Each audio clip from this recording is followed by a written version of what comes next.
All right, cool. Welcome, everybody. It is Friday, January 15th. My name is Rodney Gillette. I am the proud president of the Rotary Club of Colorado Springs, the most outstanding Rotary Club in the Pikes Peak region. Give yourselves a hand today.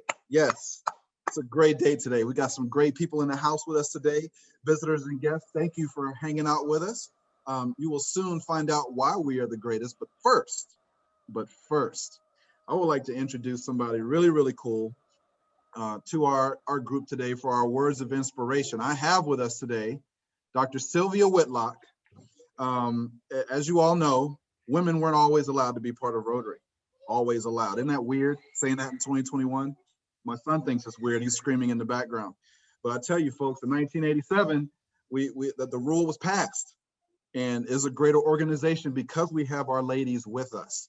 And one of those pioneers for that fight and the very first woman president of a Rotary Club is here with us. So I'm gonna let her introduce herself and give us our words of inspiration today. Dr. Sylvia Whitlock, thank you, my sister, for coming. The floor is yours. Thank you. It's nice to be here again. My words of inspiration today come from a Rotary book written by Richard Evans, who was once president of Rotary. And he had some really interesting things to say. This is a new year, those are my words, not his. A year that's probably going to be different from anything we've seen before, as was this past year. But there are things that we need to remember and things we need to forget. So, are you willing to forget what you have done for other people and to remember what other people have done for you? To ignore what the world owes you and to think what you owe to the world?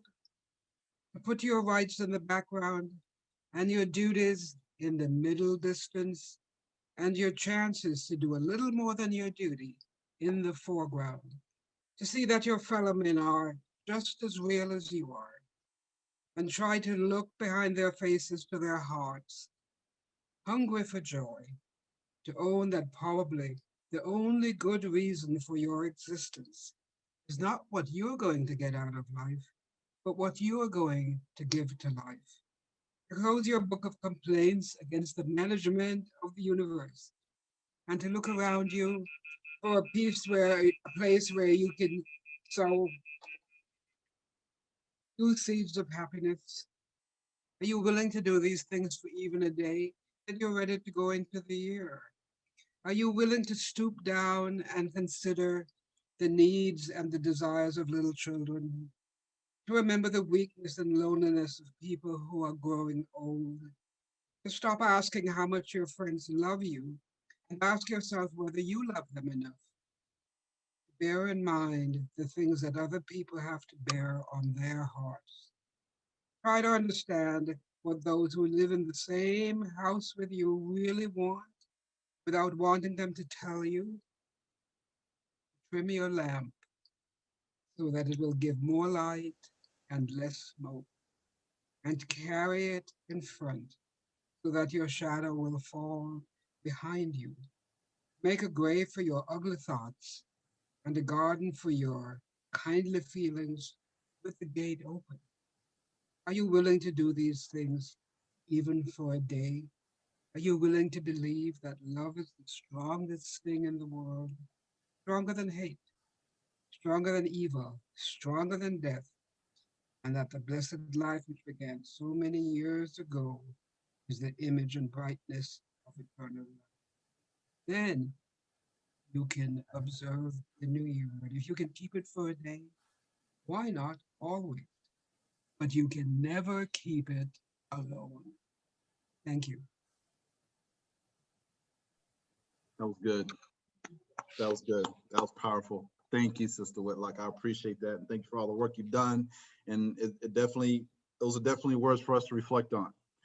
You know, what are you going to give this life? Today is Dr. Martin Luther King Jr.'s birthday. And we're going into a 3-day weekend for some of us who are still working that haven't been fortunate enough to retire just yet.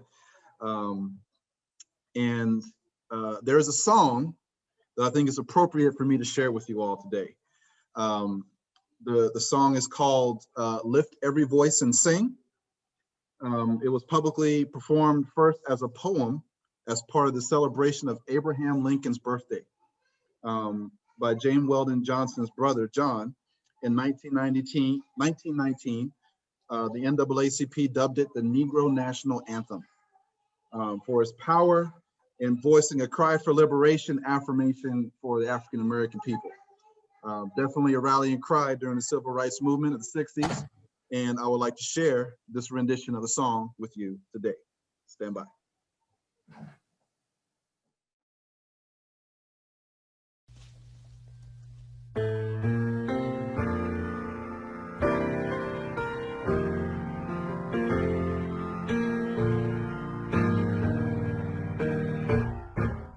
Lift every voice and sing till earth and heaven ring. Ring with the harmonies of liberty. Let our rejoicing rise high as the listening sky. Let it resound. Let it resound. Loud as the rolling sea. I like this part right here. Come on. Sing a song full of the faith that the dark past has taught us. Sing a song full of the hope that the present has brought us. Facing the rising sun of a new day begun. Let us march on. Let us march on. Till victory is won. Now we add a little something to it. Just to encourage you. We're going to take you to church right now. Let's go. We'll keep marching right until the victory is won. To all my brothers out there. Hold your head up, brother, till the victory is won. To all my sisters in the struggle. Keep believing, sister, till the victory is won.